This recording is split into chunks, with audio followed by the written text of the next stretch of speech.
कर्नाटकामधील शेतकऱ्यांची जमीन, ऐतिहासिक स्मारक, शाळा, कॉलेज आणि खाजगी रुग्णालयांची मालमत्ता वक्फ बोर्डची मालमत्ता म्हणून घोषित करण्यासाठी राज्य सरकारकडून नोटीस दिली जात आहे.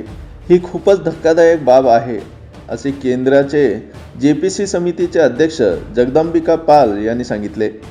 गुरुवारी बेळगाव विमानतळावर आयोजित पत्रकार परिषदेत त्यांनी ही प्रतिक्रिया दिली. गेल्या 2 महिन्यात हुबळी, बिदर, बेळगाव आणि विजापूर येथे सुमारे 38% सार्वजनिक मालमत्तेवर वक्फ बोर्डची मालकी असल्याची नोटीस देण्यात आली आहे. इतकेच नव्हे तर सर एम विश्वेश्वरय्या यांनी शिक्षण घेतलेल्या शाळाही वक्फ बोर्डची मालमत्ता म्हणून जाहीर करण्यात आल्यामुळे लोकांमध्ये तीव्र असंतोष निर्माण झाला आहे, असेही त्यांनी सांगितले. Hubli, Bijapur and finally at Belgaum to meet some different delegations, farmers, some aggrieved organizations, those who were served notices from the Waqf Board of the Karnataka. Only on the invitation of Tejasvi Surya ji, he is not only member of parliament but he is also member of our joint parliamentary committee on Waqf Amendment Act 2024.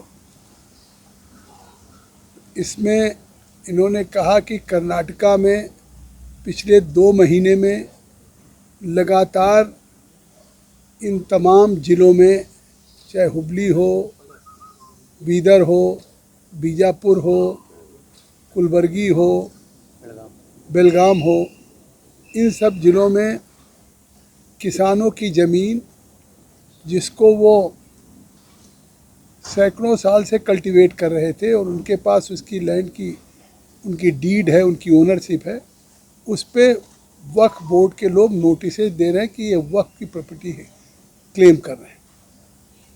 उन्हें बहुत जगह कोई notices भी नहीं सर्व हुआ और इसके बावजूद भी उसको वक्फ की प्रॉपर्टी हो गया.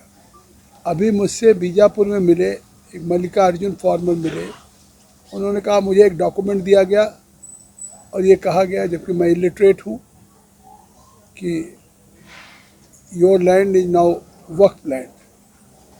उनका दो I was just cultivating this land from years to years. My father, this is not one particular case. You will not believe, he told me that now 15 delegations, they are supposed to meet at Hubli, but more than 70 delegations of the different walk of life.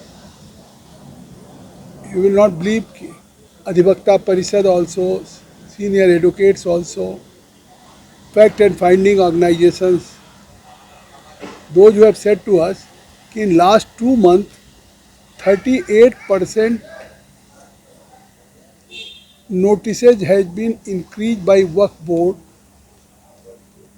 on those property which was under occupation of the farmers, either school or colleges or hospital building.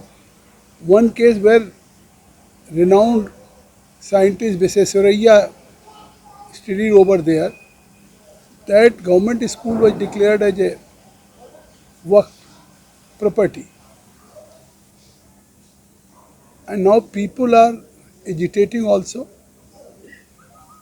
So now I am here, he told me that you have to meet.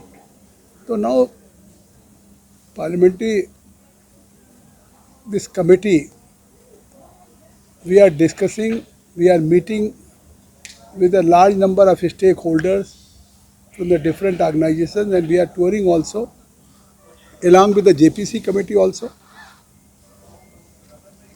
Earlier we came to Bangalore, Hyderabad, Chennai, Ahmedabad, Mumbai, and now right from tomorrow we are going to Assam, Odisha, West Bengal, Bihar and UP. उस सिलसिले में हमारे तेजस्वी सूर्या जी ने कहा, आने के बाद हुबली में भी काफ़ी हमको मेमोरेंडम्स मिले हैं और बीजापुर में तो हज़ारों की तादाद में किसान आए थे. उन्होंने अपना डॉक्यूमेंट दिया अपने प्लॉट्स के लैंड्स के नंबर दिया, खसरा खतौनी, कहा कि अब ये हमारे पास एंसेस्ट्रल प्रॉपर्टी हो, इसको अब वक्त क्लेम किया जा रहा है। इस संबंध में खाली इतना नहीं कि नोटिस दिए जा रहे हैं, वक्त अदालतें लगाई जा रही हैं, मिनिस्टर्स लगा रहे हैं, वो परस्यू कर रहे हैं कि उनकी उस प्रॉपर्टीज़ को म्यूटेशन कर दिया जाए वक्त के नाम पे, उनके नाम पे रिकॉर्ड में जो आरटीसी है, राइट, मतलब रिकॉर्ड्स ऑफ राइट्स है, टेनेंसी है, क्रॉप्स का है, उस आरटीसी में भी चेंजेस किया जा रहा है। ऐतिहासिक स्मारकांना आंतरराष्ट्रीय पातळीवरील पर्यटक भेट देतात. या स्मारकांवर वक्फ बोर्डचा हक्क सांगून नोटीस दिलेल्या पर्यटकांवर नकारात्मक परिणाम होऊ शकतो. त्यामुळे राजस्व विभागाच्या अधिकाऱ्यांनी याची तपासणी करून हे प्रकरण निकाली काढावे अशी मागणी भाजपाच्या आमदार यांनी केली आहे, असे पाल यांनी स्पष्ट केले. विनोद कोलकार, KMM मराठी, बेळगाव.